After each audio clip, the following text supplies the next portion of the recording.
ஆண்டவரும் அருமை இரட்சகருமான வெளியேறப்பட்ட இயேசு கிறிஸ்துனுடைய பரிசுத்தமுள்ள நாமத்துக்கு மகிமை உண்டாவதாக. இந்த கால வேளைக்காய் ஸ்தோத்திரம் ஆண்டவரே. நாளிலே ஒரு வேத வசனத்தை வாசித்து ஆண்டவருடைய நாமத்தை மகிமைப்படுத்தலாம். இதற்காக ஆண்டவர் இந்த நாளிலே கூட இந்த வசனத்தை வாசிக்க ஆவியானவர் எங்களுக்கு ஞாபகப்படுத்தியிருக்கிறார். காரணம், நேற்று ஒரு பகுதியில் ஒரு அஸ்ஸாமிலிருந்து வந்திருக்கிற அநேகமான அங்க ஆட்களை நம்ம பார்த்துருக்குறோம். இங்க ஒரு பக்தி என்றால் என்ன? ஆண்டவரை நம்ம எதற்கு ஆராதிக்கணும்? ஆண்டவர் என்று யாரு? கடவுள் என்றது என்னன்றது அவங்களுக்கு அந்த புரியாத ஒரு நிலைமையில இருக்கிறது நாங்க பார்த்தோம். இது சரீரம் என்றது தேவனுடைய ஆலயமா இருக்கிறது என்று இந்த வேத வசனத்தில் நம்ம பார்க்கிறோம். அந்த வசனம் 1 கொரிந்தியர் 3 அதிகாரம் 16வது வசனத்தில் நம்ம பார்க்கிறோம். இந்த சரீரத்தை நம்ம எப்படி பாதுகாத்துக் கொள்ளணும்? ஆண்டவர் அந்த பரிசுத்த ஆவியானவர் எங்கே தங்கியிருக்கிறாரு? உண்மையான கடவுள் எங்கே இருக்கிறார் என்று அவங்களுக்கு அந்த நோக்கம் இல்லாம வாழ்ந்து கொண்டிருக்கிற ஒரு நிலைமையில நாங்க பார்த்தோம். மனசு ரொம்ப வேதனைப்பட்டது. இந்த வேளையிலே கூட இந்த மாதிரி ஒரு பிள்ளைகளுக்காக நாங்க காலை வேளையில கூட இந்த வசனத்தை வாசித்து அவங்களுக்காக ஜெபித்து வரும் நாட்களிலே கூட ஆண்டவருடைய சுவிசேஷம் அந்த மாதிரி இருக்கிற அந்த பிள்ளைகளுக்கு நம்ம சுவிசேஷம் அறிவிக்கணும் என்று ஒரு பக்தி என்று என்னன்றது அவங்களுக்கு தெரிவிக்கணும். நல்ல ஒரு நான் வந்து இந்தியில பேசுகிற சில பாஸ்டர்கள் ஐயா அவர்களுக்கு ரொம்ப நன்றி. அவங்களை ஒரு நாள் அந்த இடத்துக்கு கூப்பிட்டுட்டு போய் அவங்களுக்கு நல்ல ஒரு சுவிசேஷம் அறிவித்து நல்ல ஒரு உணவு கொடுத்து அவங்க எந்த ஒரு நிலைமையில எப்படி இருக்கணும்னு சொல்லி சில இந்த பரிசுத்தமான வேதத்திலே இந்த வார்த்தைகளோடு பேசி நாமத்தை மகிமைப்படுத்தலாம் என்று இந்த காலை வேளையிலே கூட பரிசுத்த ஆவியானவர் இந்த 1 கொரிந்தியர் 3 அதிகாரம் 16, 17 வசனங்களை வாசிக்கலாம். இது தெலுங்குல வாசித்து தமிழில் டிரான்ஸ்லேஷன் பண்ண வேண்டியது இருக்கும்.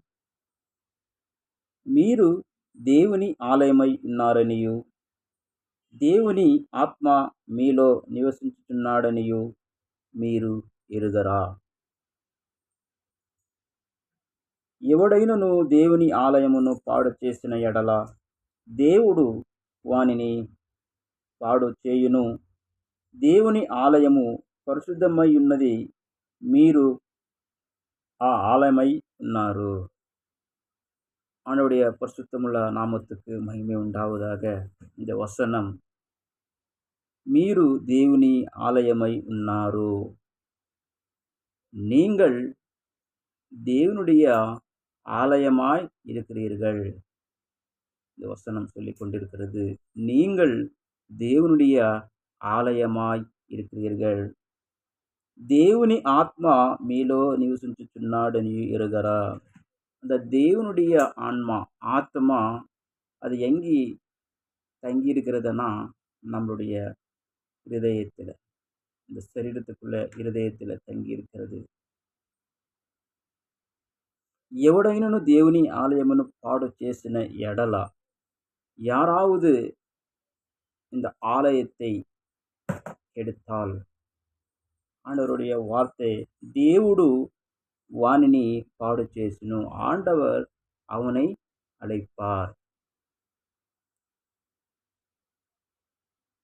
దేవుని ఆలయము పరిశుద్ధమై ఉన్నది. இந்த தேவனுடைய ஆலயம் பரிசுத்தமா இருக்கிறது. మీరు ஆலயமை உன்னாரு. நீங்கள் யாராய் இருக்கிறீர்கள்? தேவனுடைய ஆலயமாய் இருக்கிறீர்கள் என்று சொல்லி இந்த வசனம் சொல்லிக் கொண்டிருக்கிறது. என் தேவனுடைய ஜனமே, இந்த சரீரத்தில் தேவனுடைய அந்த பரிசுத்தமான ஒரு ஆத்மா இருக்கிறதுனால ஒவ்வொரு நாளும் இந்த சரீரம், இந்த தேவனுடைய ஆலயம் பரிசுத்தமாக வைத்துக்கொள்ளணும். ஆன்மா, இந்த ஆத்மா என்பது இந்த சரீரத்துக்குள்ளே இருக்கிறதுனால ஒவ்வொரு நாளும் நம்ம அவருடைய நாமத்தை மகிமைப்படுத்தணும், அவருடைய சித்தத்தை நிறைவேற்றணும். இந்த வேளையிலே கூட கடவுள்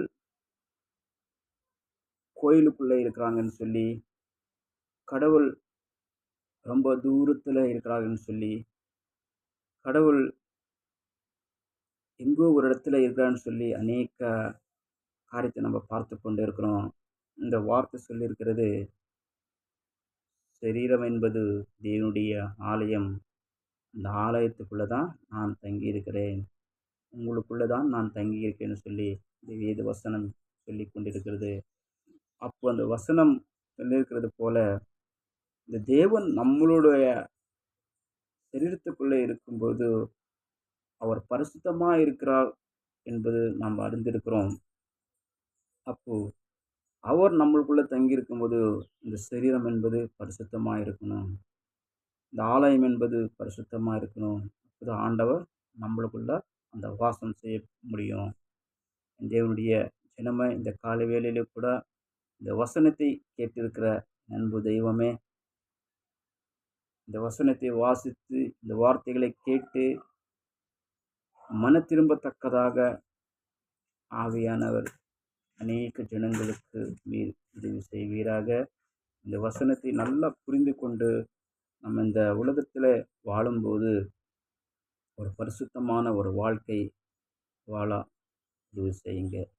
எந்த ஒரு பிரச்சனைகள் தடைகள் வராதபடி பாதுகாத்து கொள்ளுங்க. இரத்த கோட்டைக்குள்ளே மூடி வைத்துக் கொள்வீராக. Praise the Lord. God bless you. God bless you.